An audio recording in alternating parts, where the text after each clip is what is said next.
excellent presentations. I must also thank and commend also Dr. Ibrahim to kick it off, start walking the talk with us here. It was very inspiring to see. Also, I will little bit comment on what we heard one of our keynote speakers, Excellency from ADNOC, mentioned.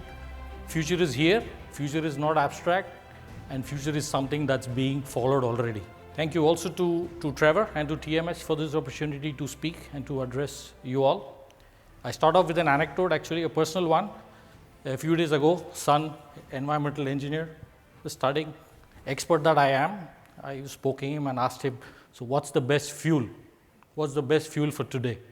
I don't know, very organically came the answer, the one that's never used. I mean, if that's the way our future generation is thinking, I think we are in a good place, and whatever we are trying to achieve is something that we will actually be able to solve. My topic here today I touch upon is basically LNG.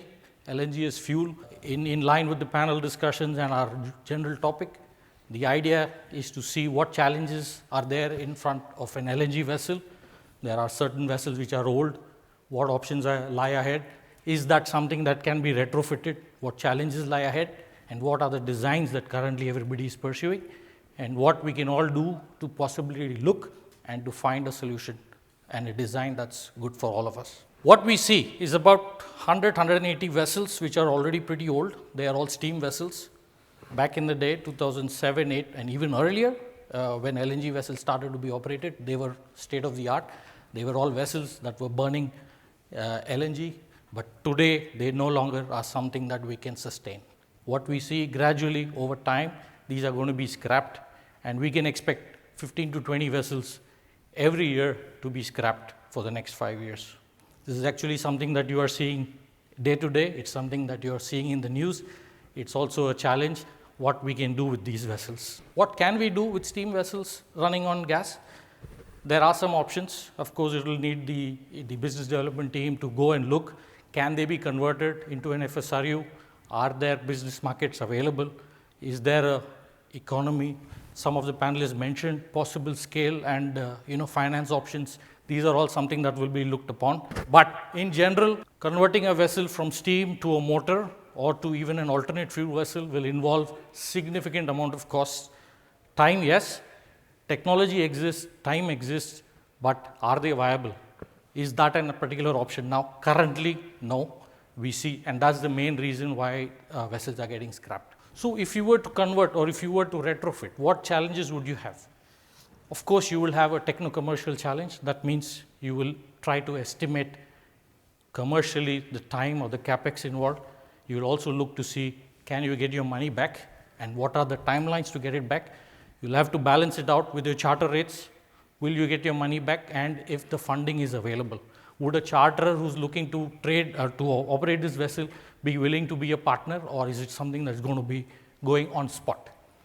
Besides that, you will always have challenge. Where can you convert it? Are there yards available that can do this? Is that experience available? For LNG, I can say no. There's probably only one yard which has done it earlier as a retrofit. No other project has been completed.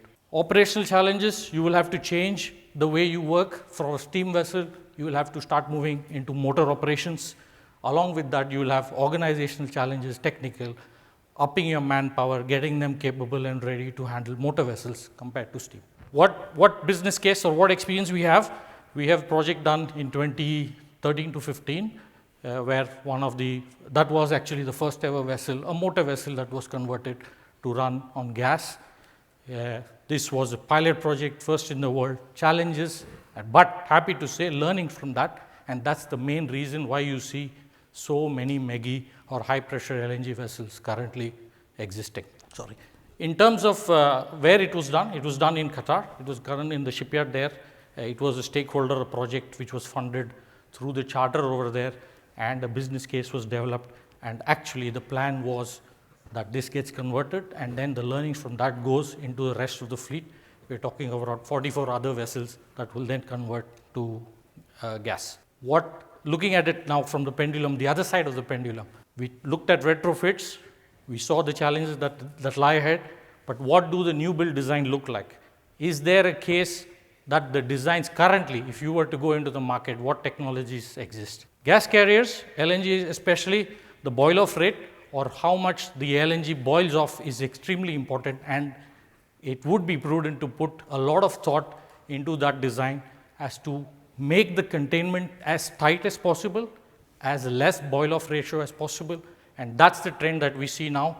We have a decreasing trend from 0.15 while I started sailing, and now it's looking to go even up to 0.07 with the Mark III Flex and the NO96 Super Plus Plus. What other things can you look at? A motor vessel, 174,000 to 180,000, what technologies can exist? There are various ways you can look at it. You will look at the size of the vessel, how much can it carry, because the more cargo or the more LNG you carry per power that you consume, you will end up making the vessel a lot more competitive, a lot more optimized. Of course, you will look to burn it on LNG currently. Along with that, you will try to match it with power takeoff. That means you will try to integrate and put some sort of energy saving devices or energy optimizing ways that you end up consuming less, but at the same time you manage your operations and the way the vessel trades, that your optimal consumption is meeting your targets and your CII ratings. What is being done? Well, we have within BV what we call as approval in principle. We have done exactly some of what I just mentioned. We've tried to size the vessel, look at optimal trading patterns, size of the vessel, start if it's possible to increase. I think it was touched upon earlier by Hemant as well. Look at vessel operating profiles that you can maybe go for slower speed. You don't need to go at 19.5 anymore. As long as you're meeting your cargo requirements, you can actually optimize and not have too much consumptions or even emissions, especially if they are going to burn gas. There's also the options to reduce the number of tanks. Traditionally, it started off with 4 tanks.